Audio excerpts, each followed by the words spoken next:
Hello friends and viewers. In this video, let's do a deep dive analyzing a simple trinket in Sword of Convallaria, Spring Pill. Spring Pill is a legendary trinket that instantly heals the character and dispels up to 2 debuffs.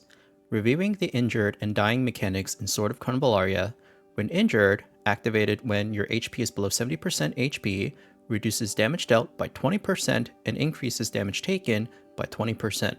And when dying, when your HP is below 30%, reduces damage dealt by 30% and increases damage taken by 30% as well.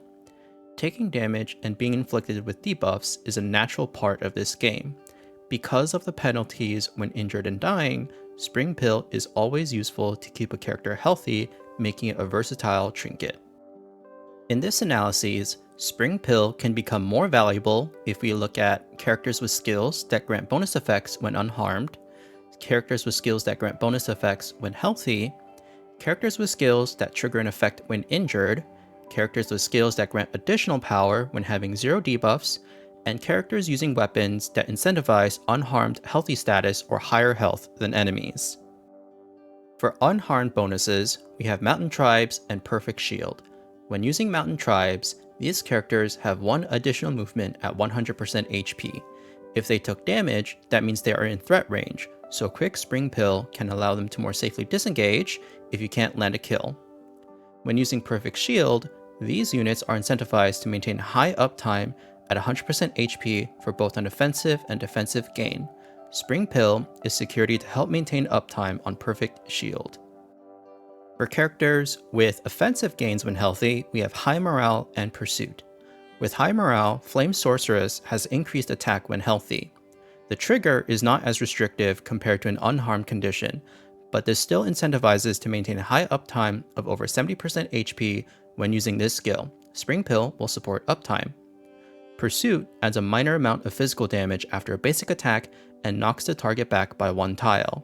Spring Pill helps maintain the knockback effect when using Papal or Knighted Pikemen primarily for that purpose. For characters with defensive gains when healthy, we have Disdain and Resolute Defense.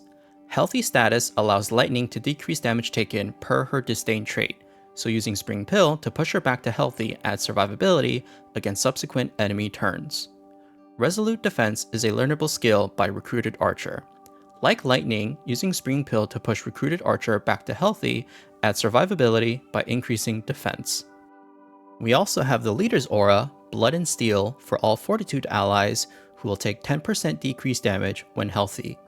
If you're using Blood and Steel in battle, then for any of the affected units, using Spring Pill to push them back to healthy status adds to their survivability.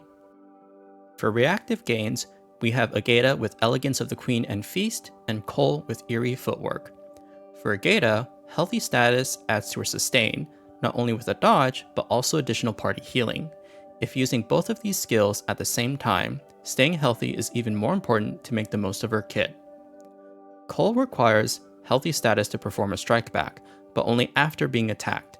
She is ordinarily frail, and Spring Pill can help put her back to healthy status, but be mindful this reaction skill has a 3-turn cooldown. Homa's best partner trait increases her movement by 1 tile when healthy at star level 3. Like Mountain Tribes, if Homa took damage, then that means she is in threat range. A Quick Spring Pill can allow her to more safely disengage if she cannot land a kill. These units have a trait that trigger an effect upon entering injured status. Darklight Fire Priest with Flame of Despair and Darklight Ice Priest with Ice of Despair. By using Spring Pill to push them back to healthy, it enables them to trigger their trait effects again. I also want to mention the Protected, learnable by several Papal States units.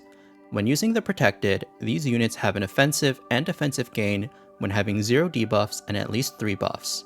Spring Pill, acting as a self-dispel of up to 2 debuffs, can help maintain uptime on this skill. To recap the characters mentioned in this video, here is a table of various gains at different health thresholds. Some characters have benefits via traits, but remember this is only applicable depending on the character's skill selection. I want to give a special mention to Barrel's Boom. Barrel's Boom ability cannot be cast before moving. However, by moving and then using a trinket with an instant effect such as Spring Pill, it quote-unquote resets her movement. As such, by using Spring Pill after moving, it re-enables Barrel's ability to cast Boom. For weapons and resonances, Feast Axe increases attack if the target's HP percentage is lower than the character. Spring Pill can help guarantee a character will do more damage if it will heal them to a higher HP percentage than the enemy. Focus Wand increases maximum range of single target skills by 1 tile when unharmed. When using Spring Pill to heal back to full health, the maximum range increase will reactivate. For Cornucopia weapons, if using a Spring Pill, then the character probably did not trigger the energy recovery effect that turn. Spring Pill will help re-enable the chance for the next turn, assuming no further damage taken.